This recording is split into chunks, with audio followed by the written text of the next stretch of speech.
But based on the better documented European religions like the Greeks, I'd expect a more transactional approach. I make an offering, I ask for something, I make a vow, I pay it later. But we're not Greeks and we're not ancient.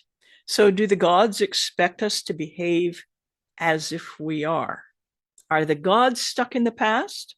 Or do they, in some ways, follow their devotees? What is polytheism or what is Celtic polytheism? And I'm sure I don't need to explain that polytheism means belief in many gods. So let's start a little bit further down the road to my question. So, inside the big tent of modern paganism, polytheism is kind of its own thing. And that's what I'll be talking about, and specifically Celtic polytheism within that. And now I know the use of Celtic rather than a more specific term like Irish or Gaulish, while there's some people. But if I can ask you to just park your concerns for now, I'll try and explain why I'm using that word a little later. So there are all kinds of isms in theism, but I don't want to get too bogged down in all those finer points like pantheism and panentheism and Platonism and so on. Meanwhile, the word atheism has become a little bit problematic in that for some people, it's simply a neutral description of people who don't believe in gods. But for others, atheism has become a kind of belief system or cause in its own right, including for some, but not everyone, anti religious sentiments or a strict kind of materialism that says only observable reality is real. So I want to put that term aside and maybe think in terms of non theists, a wide spectrum of people, some of whom are spiritual but not religious, but don't believe in deities. Now, Christine Kramer, in an introduction to pagan theologies, writes non theists within paganism may embrace the mythology and symbolism of the goddess or the gods as tools for human empowerment. Alternatively, they may interact with spirits whom they do not consider to be deities. For non theists, ritual is a deeply affecting practice. Well, I'd say for some non theists anyway, that builds community. It produces extraordinary states of consciousness and can lead to individual and collective transformation. So I would think of things like Druidry, for example, might fall into that category. But she goes on, some non theists understand mythology in terms of Jungian archetypes. In contemporary paganism, however, archetypes are often understood as giving access to human nature, but not to much of anything beyond it. And this purely psychological approach to archetypes is the most common form of non theism in paganism. I think that's well said. She also offers some useful thoughts on so called hard and soft polytheism. So she says hard polytheism is the view that the gods are objectively existing, independent personalities with whom human beings can have relationships. For hard polytheists, soft polytheist practice, especially practice that approaches the gods as interchangeable archetypes, is both less effective and potentially disrespectful. Sounds like she's been listening to me. So she goes on to say hard polytheists tend to take the issue of belief much more seriously than other pagans. Like other pagans, they usually emphasize that their belief in the gods is based on their personal experiences of them. However, hard polytheists see belief as a necessary part of the passion and devotion that's part of a committed relationship with the gods. That feels like slightly Christian language to me in some places, but okay, I think it's reasonable. So Kramer's book is only about 12 years old, but I think we're already seeing a slight shift in the polytheist landscape to an increasing emphasis toward what some people call devotional polytheism. And although I'm about to be a bit critical of some of its excesses, I suppose I'd place myself within that group. But before we leave this, Kramer has a quote from another author, Sarah Kate Istra Winter, who's also talking about belief. And she's a little bit more militant. She writes this: you don't see Christians following up a discussion of accepting Jesus into your heart with some caveat like, or if you don't believe in Jesus, just imagine a similar loving entity or a warm light. Or if you need the help of a saint and don't like one of the ones you've read about, just invent a new saint in your mind that better suits you and contact them, as if these things are all the same.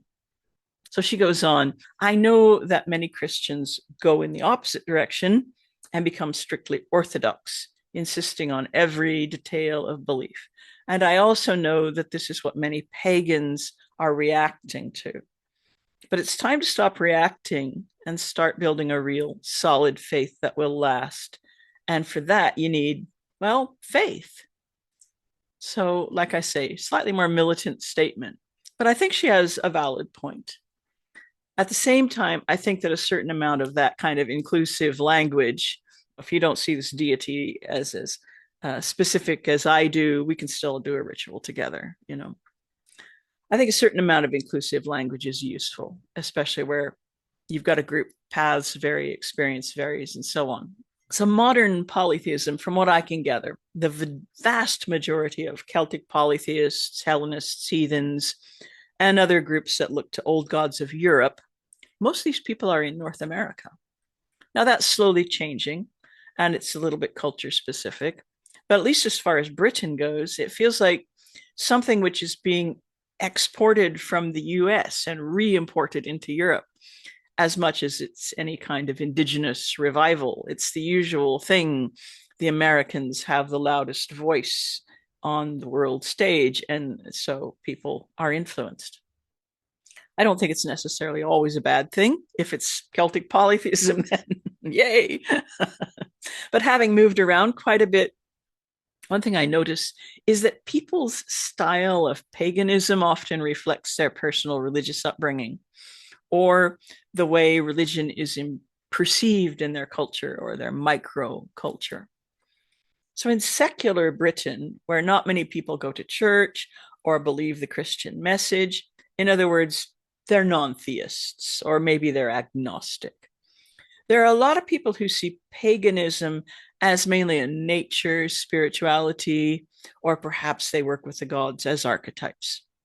In the US, people who grew up in authoritarian Christian sects with conservative values may end up trying to recreate that, often via Norse or Germanic religion. And at the opposite end of the spectrum, some people coming out of strict sects react strongly against it, and they don't want any rules or hierarchies at all in their paganism. No, no, no, no, no. Nobody's going to be the boss of me anymore. But at the same time, some of them also wrestle with a lot of anxiety as to whether their god or goddess is angry with them or whether they'll go to hell for abandoning Christianity. So that's also an issue.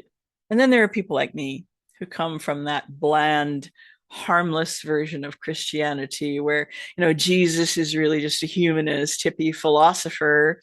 And I think we tend to see the gods as something similar if we're not careful. I know I can lean probably further that way than I should. US culture, one way or another, is drenched in Christianity. Even if you weren't raised Christian, you absorb a certain amount of it because it's in popular culture. Even for somebody like me who lived half my life in the UK, which is massively more secular, and the percentage of people who buy into Christianity is really tiny. If I take a step back, I can recognize my US upbringing in my religious thinking. In some ways, I don't mind because I like being a theist. Of course, I was lucky to have a fairly brief, positive interaction with Christianity before I gave up on it. So I don't have anger or heavy baggage that some people have. And that anger and heavy baggage is real. You know, it's there for a reason. But one common facet of modern Christianity is its emphasis on the personal relationship with Christ.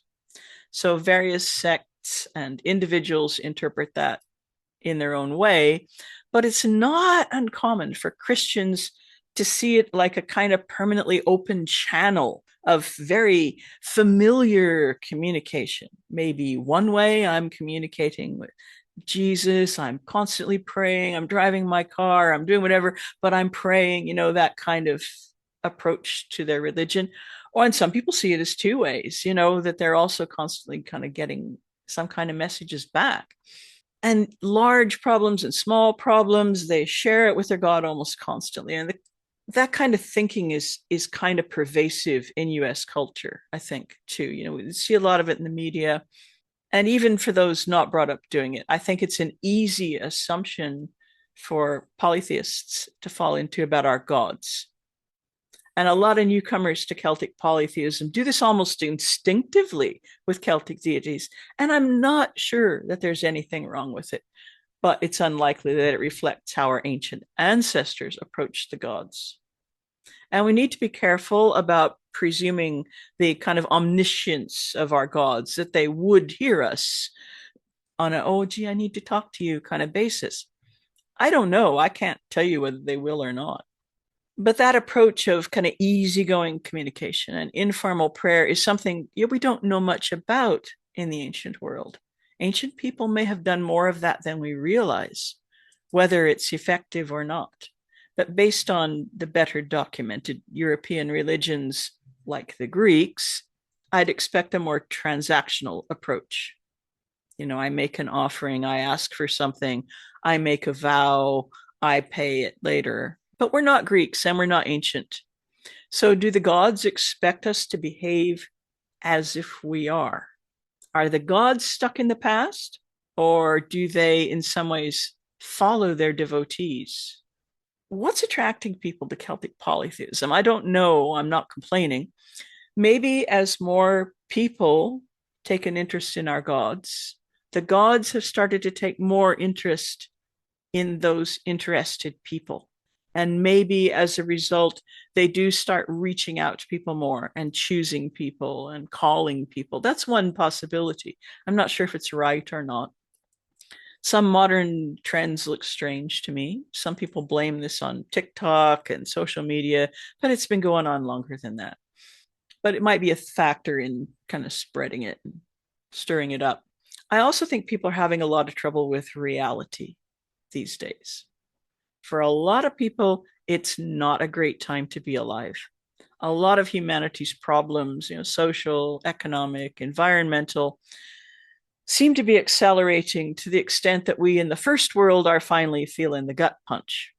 This generation. Reality isn't as fun as it used to be. So, what perfect timing that we have a constant stream of escape methods: online gaming, social media, legal weed, the ability to hardly leave our houses at all in many cases.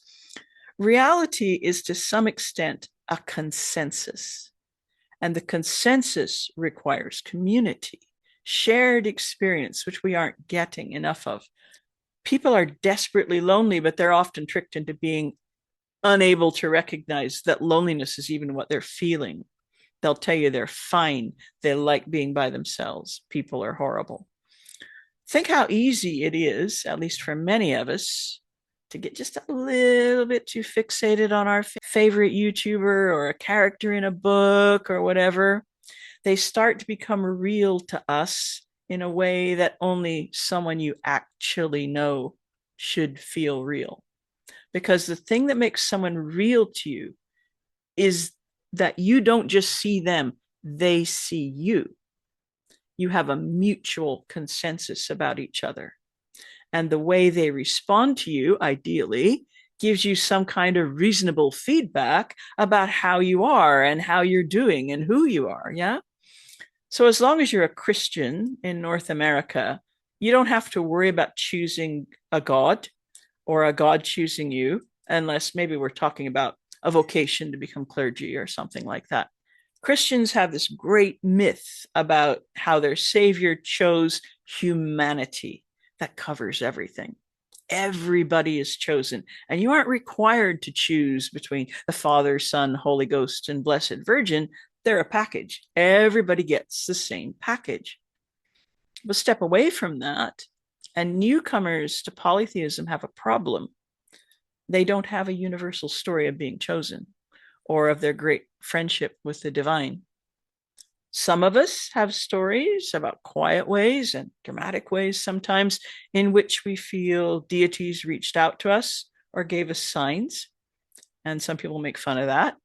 We all have our private moments of skepticism about other people's stories, I know, but we just say, well, it's meaningful to them. I think that generosity goes a long way. But like I mentioned, our sense of what's real, and I realize there are problems with the concept of real, philosophical problems with that concept, but our grasp of reality can be really weak in our current culture, especially if we're a bit isolated, which so many people are. And I don't want to use dramatic terms like religious psychosis, but isolation coupled with the amount of pure fantasy that many people are exposed to, plus perhaps a touch of anxiety or religious trauma, it's a heady combination, especially for young people. But I think we're all susceptible to little doses of it sometimes, just messing with us. So it may only lead to a kind of fandom, this word fandom, in which you imagine that a deity is your best friend, your parent, mentor, more, all kind of rolled into one. And in that situation, you may move not toward the reality of the gods, but into some kind of an obsessive space of needing to make a lot of offerings and spend a lot of time doing things for or with your deity. But notice I've been using the word deity in the singular. And this is supposed to be a talk about polytheism. And I actually think that polytheism is the antidote to some of those dangers. There's no right or wrong way to organize a polytheistic practice, but honoring many gods, I think, puts the emphasis back on that numinous divinity that can surround us and give us a sense of comfort and connection we crave without being kind of fixated on a single figure, a single relationship.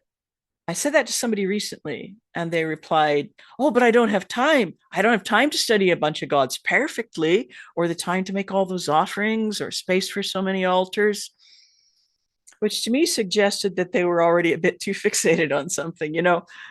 But it also made me think about my own kind of haphazard way of devotion, which I've admitted to many times. So I don't expect deep, highly attentive relationships with deities on a day-to-day basis. For those who haven't figured me out, I'm doing devotional work every day, just not at an altar. I'm doing devotional work right now. That's not to say that I don't sometimes have intense experiences of the gods or a specific deity, or that I don't enjoy an intense ritual, but I'm not great at maintaining the kind of devotional practice that happens on a schedule. It's just not easy for me. So my experience is that the gods meet you where you are. I do see my relationship with them as partly transactional, yet I also make my sacrifices out of devotion. I believe the gods are worthy of it. So I'm not just being devoted because it's going to get me something. So how should you practice all this? What do you do? I don't know. My personal position is that the gods are not stuck in the past. If we see them as taking some kind of interest in human history, the movement of human cultures, changing human behavior, then they know how we spend our time. They're aware of our cultural losses, new lifestyles, our changing language, our recent migrations, and all of that. So if the gods, on the other hand, are so completely other and impossible to conceive of, that this somehow isn't even discernible to them, then does it really matter how we approach them? Probably not. If the contact is somehow between their timeless, unfathomable spirits and our own, then they probably don't even care about stuff like language or ritual and are meeting us in a place where that also doesn't matter. That essentially is why I'm not a Reconstructionist. So, as you probably noticed, although I'm not a Reconstructionist, I love Celtic cultures and languages, particularly Britain, which shelters many cultures in that one single island, but also has many shared cultural aspects. There are things that are the same in John O'Groats and Land's End, you know. So I can't pretend that my love for that island, or more specifically, certain parts of it, doesn't inform my spirituality. It does. The gods feel imminent to me when I'm there, present in a way that's hard to recreate and impossible to maintain for me anywhere else. For me, Britain is just, it's numinous, it's redolent of our gods. The closest I personally come to recreating that feeling for myself here in North America isn't so much through ritual, although I like a good ritual, but through the mythological stories and the old poetry. That's my way in. It doesn't have to be yours. I'm just sharing, you know. So just as I believe the gods are worthy of our devotion and service, I I've come to believe that they enjoy our devotion and service. Celtic deities got little or no devotion or service for over 1,000 years. Big gap, yeah? Yet now they do again. That says a lot. Right there, that says a lot. That it didn't take much to kindle the fire again. Yet now there's every sign that they're interested in that. I think they would prefer us to interact with them, and they're far too wise to think that it's still the Iron Age. So I think the devotion itself is more important than how it's packaged. I think we can show our devotion in ways that are natural to us. The gods don't require us to put it in the package of culture, but we need to be aware that there are ways in which the names of the gods, their stories, are somebody's cultural property. Those cultures deserve our utmost respect and our sincere attempts to understand them better, not only in their ancient forms, but their more recent history, you know, like the struggles of the last couple of centuries in Ireland and Wales and England and Scotland and all these other Brittany and all these places. However, those people don't own the gods themselves. We're free to worship them, but not free to misrepresent them or to misrepresent the cultures they come from. So I'm going to talk about myself for a bit, if you can stand it. If you'd like to delve a little deeper into the topics in my videos, you might enjoy taking one of my online classes. There's almost always something on offer. Some classes have tiered pay what you can pricing, and there are usually a few scholarships available for the more expensive classes. To get notifications about classes and about scholarships when they're announced, you can go to my website and subscribe to my newsletter or follow me on my Patreon page. So in my notes, this talk has sections with headings, and this one is called Pan-Celticism, Scotland, and Indra's Net. So I was always interested in Britain from the time I was a little kid. Not just Britain, but especially North Britain. I was an odd child, and I was always fascinated by the different accents and dialects of the North. It's like it felt like home hearing that. We went to church when I was a kid, and as far as I was concerned, there was something highly transcendent about the combination of stained glass, candles, flowers, and people singing. This was just, for me, just mind-blowing. You know, especially the kind of singing people used to do in church. That's kind of solemn, joyous, four-part harmony that somehow everybody knew how to do it. You know, the sermons I remember were sort of humanist, be a good person. I don't remember hell being mentioned. United Methodist, in case you're curious. And I had the sense that my parents didn't believe in Satan. You know, neither do I. I followed that thread as far as I could, not just being a United Methodist, but kind of a curiosity about Christianity, curiosity about the Bible. I found I just couldn't buy into stuff like sin and redemption, didn't really believe the gospel. But reading the Old Testament taught me a lot about how mythology works. Wow. So, still feeling like I wanted the divine in my life, you know, I began to wonder about whether anyone knew anything about the old gods of Britain and Ireland. Now, we're still like in the 70s and 80s here. There's no internet. I didn't really know how to even ask that question or who to put it to for a long time. I suspect my father was actually well educated enough. He might have been able to point me somewhere in the right area, but I just didn't even know how to frame the question. But in the early 80s, I moved to Scotland. And in Edinburgh, I kind of said goodbye to the small town libraries and hello to like the world's finest libraries and bookshops. So things fell into place really quickly. By this time, there were other pagans around. And I kept trying to make friends with them, and they weren't unfriendly, but they were always into a lot of esoteric stuff, or trying to become druids or witches or find some kind of, it felt like they were looking for some kind of spiritual hack, you know, like a way to hack into the system of spirituality, a calendar, a system. Didn't really interest me. And they didn't seem very interested in the gods because polytheism hadn't really taken off much yet at all, but certainly not in Britain. So I just kind of went my own road in the numinous land, and the gods seemed to be everywhere. I was just tripping over them. Now, I was like most people, even in Scotland, there's a tendency to think of Gaelic culture and the Gaelic language as like the oldest thing, right? People in Scotland often believe the Gaelic language is like writ in the rock.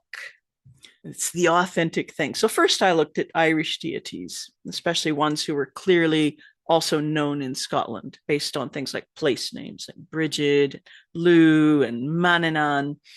But then there are inscriptions to gods like Belinos and Epona to native in Scotland, you know, and of course Mabon and Maponos and Modron, and you all know how I feel about them. So who did these deities belong to? Some were local, some we held in common with the Irish or the people of ancient Gaul or the people of ancient England. So slowly I understood better that while Gaelic had been spoken in my region, so I'm on the east in Edinburgh, at times in history, Gaelic was spoken there. For a long time, our language and culture was Brythonic, home to the great heroes of the Old North, and surely, based on shared history, we once had many gods in common with the Britons further south. And I didn't know much of anything about the people who had preserved that, you know, who had kept that language and culture alive. I just knew that somehow we had that Brythonic culture too. So I really had to take the time to learn about the Cymry, the people of Wales. So I set about learning. And for whatever reason, I've encountered a greater welcome from there than I have from the Irish side, and a willingness from Welsh people to befriend me and facilitate that learning, which feels a lot more like what I was used to in Scotland, where people are very open to newcomers and people interested in their culture. A great generosity and acceptance of what I'm doing. And so that's been really good. So there's been a tendency in Celtic Reconstructionism to put a lot of emphasis on the local or regional aspects of Celtic deities. I think it's partly been a way for people. I don't like this word gatekeeping. I'm not going to go there, but a way to kind of ring fence territory, spiritual territory, and to say that this is an Irish deity, it's not a this deity, or this is a Welsh deity, it's not a that deity.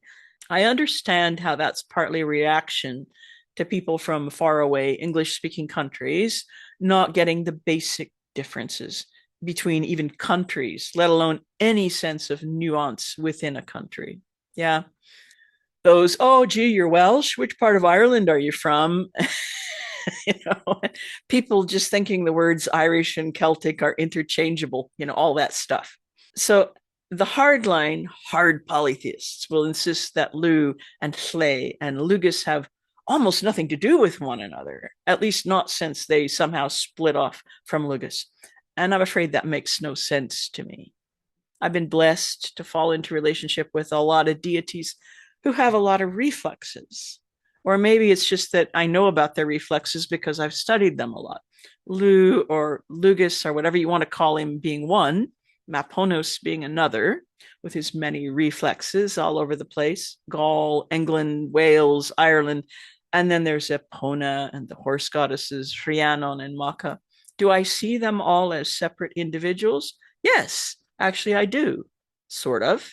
So you might have heard my talk on Indra's net recently, as explained by Edward Butler, who's kind of a pagan philosopher, for whom Indra's net, he is using it as more of a metaphor for polytheism than quite being the traditional understanding of Indra's net in Buddhism or Hinduism. So in his description, he says, just as a jewel in Indra's net reflects the other jewels near it, so each jewel being a deity, right? It reflects the other jewels near it more clearly than those further away. Yeah, try and picture that. So we see in the gods to whom we are devoted the gods who are nearer to them more readily. So there are two ways in which gods are near one another. First, through being part of the same divine family or being in the same myths together. Secondly, the gods can be near one another through having similar traits, in many cases through being reflexes, just like he's talking about the jewels reflecting one another. So that's certainly how I understand the gods I worship and their many border crossing reflexes. For me, this metaphor also kind of works for the different Celtic regions and languages and cultures. They aren't interchangeable, they're individual. They aren't all mixing in some kind of stew pot, but there are clear and demonstrable relationships, important relationships. It's unrealistic to pretend that they don't reflect one another and that they don't have related languages and myths. And for me, personally, based on the experiences that I've had and the places I've lived, it's not possible to say, I guess I could say I'm a Scottish polytheist. But to me, that seems just silly because it doesn't really stop at the border. The borders are modern constructs. That's perhaps less true about Ireland because it's a discrete island. So it has a natural border, if you like. We know where Ireland begins and ends. But the islands are a continuum, and we have all these islands that run down from the west of Scotland toward Ireland, some of which at times were considered Irish, many of which speak forms of Gaelic, which are very close to Irish. So even that border is a little bit permeable. So for some, the word pan-Celtic conjure up awful images of, 19th century ethnic forgers and first wave cosplay druids. And people who recognized that actually being Celtic in the broadest sense was something to embrace. Even if some of their attempts and their embraces were pretty awkward, I think they did a good thing as well as some weird things. But why should we let our clumsy uncles ruin the party? I've quietly reclaimed a little bit of pan-Celticism, I think, because to me, it feels like the only sensible, the only possible thing to do. And, your mileage might vary, but I think this is true for a lot of people.